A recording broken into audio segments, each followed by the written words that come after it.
Hello दोस्तों, हमारे YouTube channel फौलादी exam में आप सभी का हार्दिक स्वागत है। दोस्तों, आपसे एक मेरी रिक्वेस्ट है कि आप हमारे चैनल फौलादी एग्जाम को ज़्यादा से ज़्यादा शेयर करें, सब्सक्राइब करें तथा बेल आइकन को प्रेस करें और दोस्तों इसे लाइक भी कर दिया करें। तो आज 20 सितंबर 2020 के करंट अफेयर्स में हमारा आज का फर्स्ट क्वेश्चन है, हाल ही में जारी विश्व बैंक के वार्षिक मानव पूंजी सूचकांक 2020 में भारत का रैंक क्या है। तो दोस्तों, इसमें भारत का रैंक रहा था 116। तो इसका आंसर बी है हमारा 116। तो फिलहाल ही में 17 सितंबर 2020 को वर्ल्ड बैंक द्वारा जारी किए गए वार्षिक मानव पूंजी सूचकांक 2020 के आंकड़ों में भारत 174 देशों में से 116वें स्थान पर रहा है। पिछले साल भारत 157 देशों की सूची में 115वें स्थान पर था। और दोस्तों, मानव पूंजी सूचकांक जो है यह अपने नागरिकों की आर्थिक और व्यावसायिक क्षमता को तैयार करने और व्यवस्थित करने के लिए अपनी क्षमता के आधार पर रैंक किया जाता है। मतलब इसे रैंक कैसे किया जाते हैं, वहाँ के जो सिटीजन्स हैं, जो उस कंट्री के रहने वाले सिटी नागरिक हैं वहाँ के, उनकी जो आर्थिक क्षमता है, आर्थिक और व्यावसायिक जो क्षमता है उसके आधार पर इसे रैंक किया जाता है। और ये 2020 के मानव पूंजी सूचकांक के जो थीम थी वो थी कोविड 19 के साथ समय मानव पूंजी है। तो इसकी थीम थी कोविड 19 के समय मानव पूंजी है। और दोस्तों, इसे वर्ल्ड बैंक द्वारा जारी किया जाता है। तो मैं आपको वर्ल्ड बैंक के बारे में बताऊं, इसकी स्थापना 1944 में हुई थी। इसका हेडक्वार्टर वाशिंगटन डीसी में है और इसके प्रेसिडेंट हैं डेविड मालपास। इसी के साथ हमारा नेक्स्ट सेकंड नंबर का क्वेश्चन है, हाल ही में समाचारों में देखा गया बिरू कहाँ की 21 जनजातियों अनुसूचित जनजातियों में से एक है। तो इसका आंसर है हमारा डी, त्रिपुरा। तो ब्रू जो है ये त्रिपुरा की जनजातियों में से है। तो ब्रू त्रिपुरा की जो 21 जनजाति हैं उनमें से सबसे बड़ी जनजाति है ब्रू। ब्रू लोग असम और मिजोरम में रहते हैं। और समाचार में ये क्यों है, तो त्रिपुरा के जो स्थानीय रिंग्स हैं उन्होंने अपने आसपास के क्षेत्र में मिजोरम से ब्रू शरणार्थियों के बड़े पैमाने पर पुनर्वास का विरोध किया है। और दोस्तों, मामला क्या है, तो 1997 के बाद मिजोरम छोड़कर भागे 35,000 से अधिक ब्रू कंचनपुर के 7 शरणार्थी शिविरों और त्रिपुरा जिले के पानीसागर उपखंड में रखे गए हैं। उन्हें त्रिपुरा के द्वारा स्वीकार नहीं किया जा रहा है क्योंकि यह झूम की खेती को प्रभावित करेंगे। त्रिपुरा की कैपिटल अगरतला है। इसके सीएम है विप्लव कुमार देव और यहाँ के गवर्नर हैं रमेश बैस। तो ये त्रिपुरा के बारे में जानकारी थी। तो दोस्तों, इसी के साथ हमारा नेक्स्ट थर्ड नंबर का क्वेश्चन है, नासा के हालिया निष्कर्षों के साथ सूर्य का कौन सा नया चक्र शुरू हो गया है।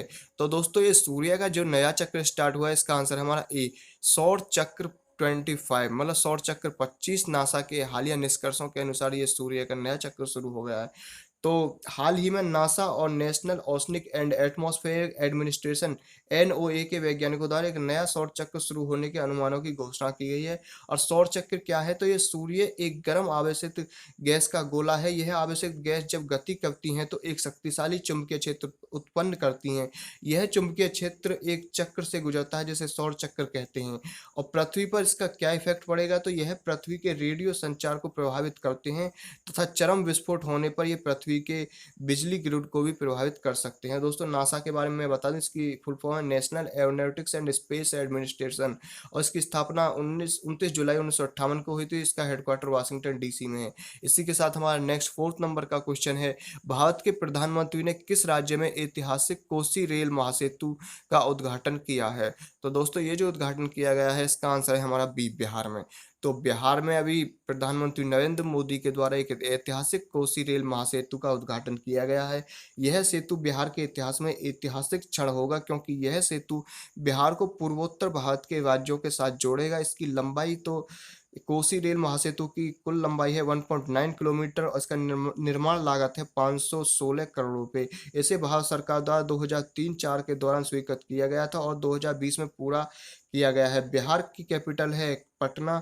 इसके सीएम हैं नीतीश कुमार और इसके गवर्नर हैं फागू चौहान।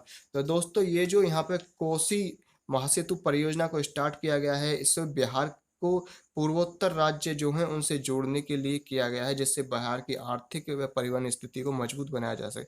इसी के साथ हमारा नेक्स्ट फिफ्थ नंबर का क्वेश्चन है, हाल ही में किस संगठन ने भू क्षरण कम करने तथा प्रवाल भित्ति संरक्षण कार्यक्रम हेतु एक वैश्विक पहल शुरू की है।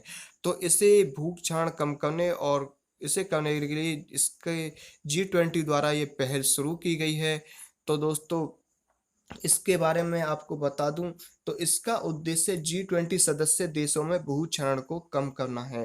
तथा संवहनीय विकास के लक्ष्य एसडीजी की उपलब्धियों पर पड़ने वाले संभावित प्रभाव को ध्यान में रखते हुए और किसी को नुकसान न पहुंचे, इसका पालन करने के लिए इसकी स्थापना की गई है। तो दोस्तों G20 के बारे में अब आपको बता दूं, इसकी स्थापना जो हुई थी वो 1999 में हुई थी और ये इसका नाम है ग्रुप ऑफ 20। ये देशों का एक समूह है और इसके चेयरमैन है किंग सलमान बिन अब्दुल्ला अजीज अल सऊद। तो दोस्तों इसी के साथ हमारा जो नेक्स्ट क्वेश्चन है वो है हमारा 6 नंबर का, कि तेल एवं प्राकृतिक गैस निगम ओएनजीसी ने निम्नलिखित में से किस अफ्रीकी देश के तेल क्षेत्रों को छोड़ दिया है। तो दोस्तों इसका आंसर है हमारा ए। तो सूडान के जो तेल क्षेत्र हैं उन्हें ONGC oil and natural gas corporation तेल एवं प्राकृतिक गैस निगम के द्वारा छोड़ दिया गया है, सूडान के जो तेल क्षेत्र हैं। और दोस्तों इसका कारण क्या है, तो कंपनी ने यह फैसला अफ्रीकी देश के तेल लेने के बाद भुगतान करने से इनकार करने के चलते किया। तो सूडान पर जो बकाया है वो है कुल 430.69 मिलियन अमेरिकी डॉलर बकाया है। तो सूडान ने 2011 के बाद ओवीएल और ब्लॉक में उसके साझेदार का भुगतान नहीं किया था। तो ये ओवीएल और मतलब इसके जो ओएनजीसी की कंपनी है ये ओवीएल इसका भुगतान नहीं करने के कारण सूडान को तेल के जो क्षेत्रों से मना कर दिया गया है। तो दोस्तों इसी के साथ हमारा जो नेक्स्ट 7 नंबर का क्वेश्चन है वो है, निम्नलिखित में से किसने ग्लोबल स्मार्ट सिटी इंडेक्स 2020 में शीर्ष स्थान प्राप्त किया है।